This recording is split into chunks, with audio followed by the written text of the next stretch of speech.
JEE mains paper 1కు లద్దాఖ్లో, paper 2కు విశాఖలో పరీక్ష కేంద్రాలను కేటాయించడంతో పశ్చిమ గోదావరి జిల్లా భీమవరానికి చెందిన 2 విద్యార్థులు ఆందోళన వ్యక్తం చేస్తున్నారు.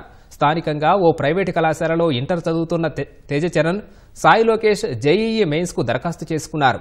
ఆ సమయంలో ఇచ్చిన ఐచ్ఛికంగా పెట్టుకున్న కేంద్రాలు కాకుండా జాతీయ పరీక్షల సంస్థ లద్దాఖ్, విశాఖలో కేంద్రాలను కేటాయించిందని విద్యార్థులు వాపోయారు. ఎన్టీఏ సంస్థ తప్పిదానికి తమ పిల్లలు ఇబ్బంది పడాల్సి వస్తోందని విద్యార్థుల తల్లిదండ్రులు ఆవేదన వ్యక్తం చేస్తున్నారు. ఎన్టీఏ ఫోన్, మెయిల్ ద్వారా పరిస్థితిని వివరించినా ఫలితం లేకుండా పోయిందన్నారు.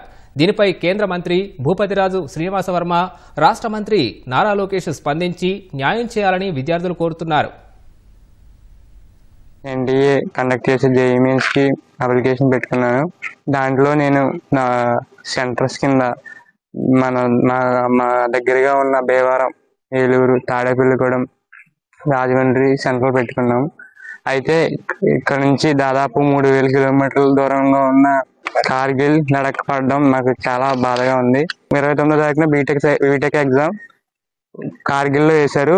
30వ తారీఖున వైజాగ్ లో బీఆర్కి ఎగ్జామ్ ఇచ్చారు. అలా ఫ్లైట్ మీద వెళ్ళినా అంత దూరం మనం వెళ్ళలేము.